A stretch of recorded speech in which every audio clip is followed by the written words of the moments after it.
भाभी एक डिब्बा देते हुए नंद से बोली, मुझे समझ में नहीं आ रहा था कि क्या दूं। आप आ गए, बहुत थके हुए लग रहे हैं। हाँ, रास्ते में बहुत ट्रैफिक था। मैं कॉफ़ी बनाने जा रही हूँ। राजन, क्या आप कॉफ़ी पियेंगे? राधिका ने किचन से आवाज़ लगाकर पूछा। राजन को खाना खाने के बाद कॉफ़ी पीना अच्छा लगता था। कोई जवाब ना पाकर वह कमरे में आई तो देखा टीवी चल रहा था और राजन सो चुके थे। माँ जी, पापा जी और घर के सभी लोग 3-4 दिन के लिए मौसी के बेटे की शादी में गए हुए थे। घर में वह राजन और देवर अजीत ही थे। रोज की तरह अलार्म लगाने के लिए मोबाइल उठाया तो नज़र आज की तारीख पर चली गई। 2 दिन बाद तो उसका जन्मदिन है। आंखें बंद कर सोने की कोशिश करने लगी पर यादों का ऐसा सैलाब उमड़ आया कि नींद ही उड़ गई। अपने पिछले जन्मदिन पर वही कितनी खुश थी। मम्मी ने ऑफिस से छुट्टी लेकर उसके साथ मार्केट जाकर उसकी शॉपिंग करवाई थी। भाभी के साथ मिलकर सारा खाना उसकी पसंद का बनाया था। उसकी जिद पर शाम को वह सभी लोगों को उसके मनपसंद रेस्टोरेंट में डिनर करवाने ले गई थी। मम्मी को याद कर उसकी आंखें भर आई। कितना कुछ बदल गया है इस 1 साल में। कल की शौक बिंदास अल्हड़ राधिका आज एक संयुक्त परिवार की जिम्मेदार बहू, चार्टर्ड अकाउंट राजन की पत्नी है। एमएससी के बाद बीएड उसने इसलिए किया था कि जॉब कर सके, पर मम्मी चाहती थी कि एक अच्छा लड़का मिलते ही उसकी शादी कर दे। वह हर मिलने जुलने वाले से उसके लिए एक अच्छा लड़का बताने को कहती रहती थी। तब वह चिढ़कर कहती, आपको मुझे घर से भगाने की इतनी भी क्या जल्दी है? क्या मैं आप पर बोझ बन गई हूँ? ना मेरी लाडो, मेरा बस चले तो एक पल के लिए भी तुझे अपनी नज़रों से दूर ना करूँ, पर क्या करूँ, दुनिया की यही रीति है। हर लड़की को अपना घर छोड़कर एक दिन ससुराल जाना ही पड़ता है। मम्मी की बातों में उससे दूर जाने का दर्द झलक रहा था।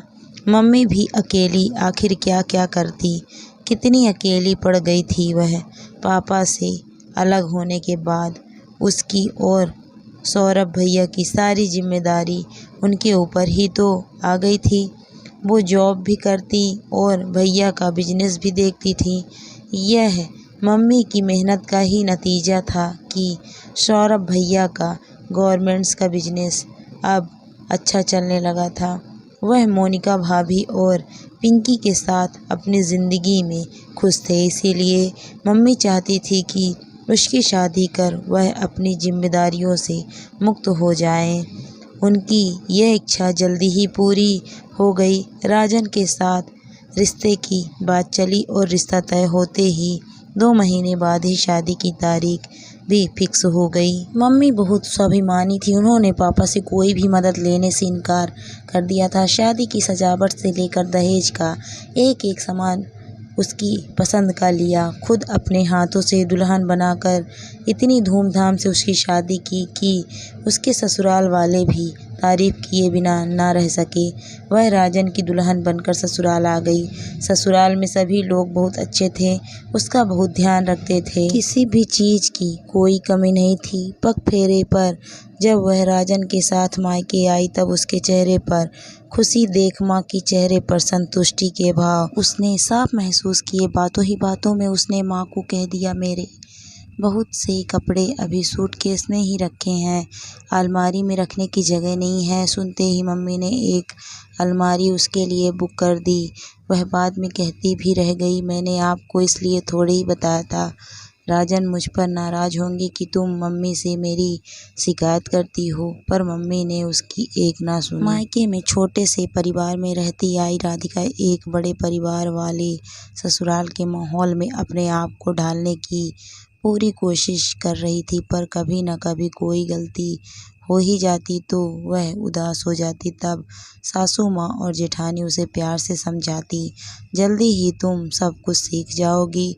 ससुराल और मायके की दूरी 3-4 घंटे की ही थी।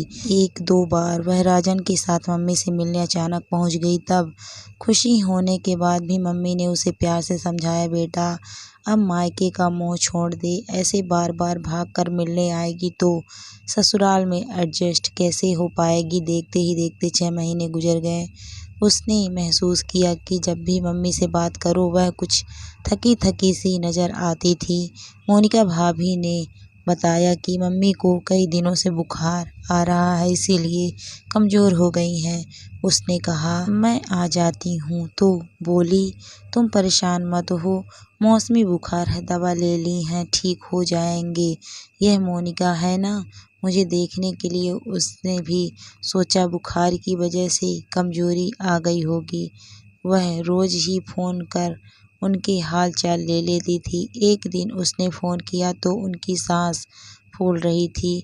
उसके पूछने पर बोली, अरे अचार के लिए आम काट रही थी, इसीलिए थक गई हूँ। वह गुस्से से बोली, मम्मी आपकी तबीयत ठीक नहीं है, फिर क्या ज़रूरत है अचार रखने की, जब ठीक हो जाओ तब रखती रहना अचार।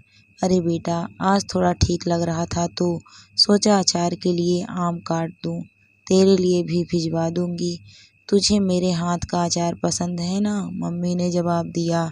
उसके अगले दिन जब उसने मम्मी को फ़ोन किया, मोनिका भाभी बोली कि मम्मी खाना खा रही हैं, आपसे बाद में बात कर लेंगी। कुछ देर बाद जब उसने फ़ोन किया तो मम्मी सो रही थी। वह भी अपने घर के काम में व्यस्त हो गई। रात में खाना खाने के बाद वह सोने की तैयारी कर रही थी कि राजन के मोबाइल पर मोनिका भाभी का फ़ोन आया। मम्मी की तबीयत ज़्यादा ख़राब है, उन्हें लेकर हॉस्पिटल जा रहे हैं, आप लोग भी जल्दी से आ जाओ। जल्दी ही वह लोग घर के लिए निकल पड़े। आज घर तक का रास्ता बहुत लंबा लग रहा था। जब भी वह रोती सासू माँ उसे ढाढ़स बढ़ाती रहती, पर होने को कुछ और ही मंजूर था। जब तक वह घर पहुंची मम्मी उसे छोड़कर इस दुनिया से जा चुकी थी। वह सौरभ भैया के गले लगकर बिलख पड़ी, भैया क्या मैं शादी के बाद इतनी पराई हो गई कि आपने मुझे मम्मी की बीमारी के बारे में बताना भी ज़रूरी नहीं समझा। काश आप मुझे पहले बता देते तो मैं मम्मी से आखिरी बार बात तो कर लेती। मुझे भी क्या पता था कि ऐसा हो जाए। उनकी तबीयत तो धीरे धीरे ठीक हो रही थी, सारी रिपोर्ट भी नॉर्मल आई थी। मुझे माफ़ कर दे मेरी बहना, शायद मैं मम्मी का अच्छी तरह से ख्याल नहीं रख पाया।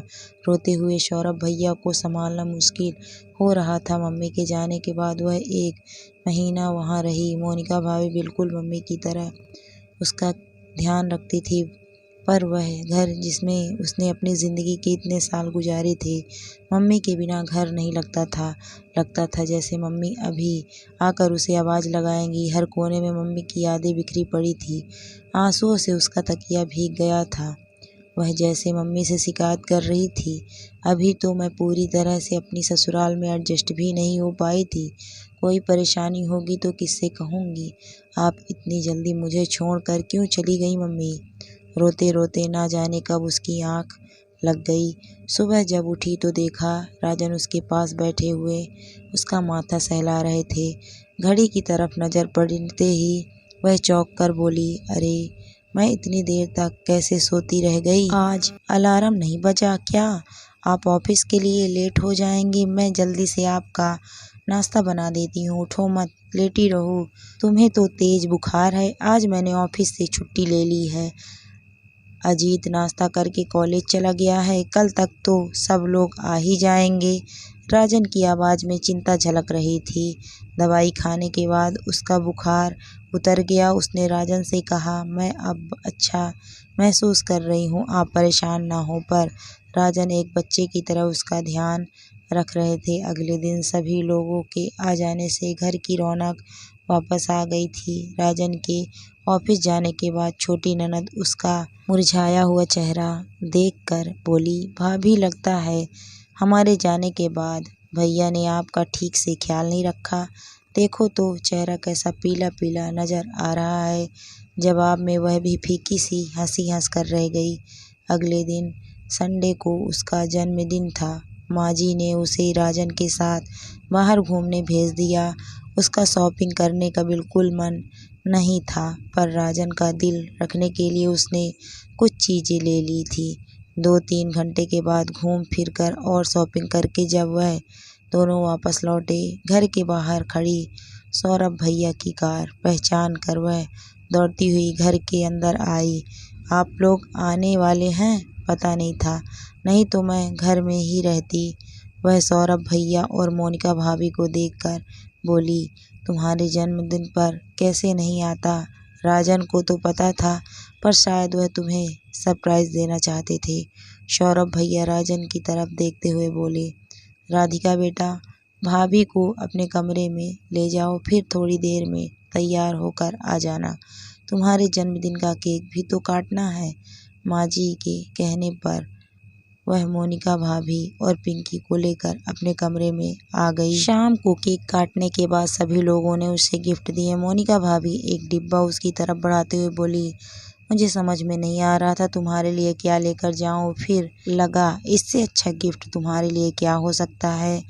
यह तुम्हारे लिए है राधिका, खोल कर तो देखो। डिब्बा खोलते ही लाल रेशमी कपड़े में रखे मम्मी के जड़ाऊ कंगन देखकर उसकी आंखों से आंसू बहने लगे। कंगन को छूकर वह मम्मी का स्पर्श महसूस करने लगी। मम्मी की ये कंगन उसे बचपन से ही बहुत पसंद थे। वह हमेशा कहती थी, इन्हें तो मैं ही लूँगी, पर मम्मी कह देती थी, नहीं, यह मेरे दोनों बच्चों के हैं। मम्मी की बात याद आते ही उसने एक कंगन अपने हाथ में पहन लिया। दूसरा कंगन मोनिका भाभी को पहनाने के लिए आगे बढ़ी। राधिका, यह क्या कर रही हो? यह तो तुम्हारे हैं।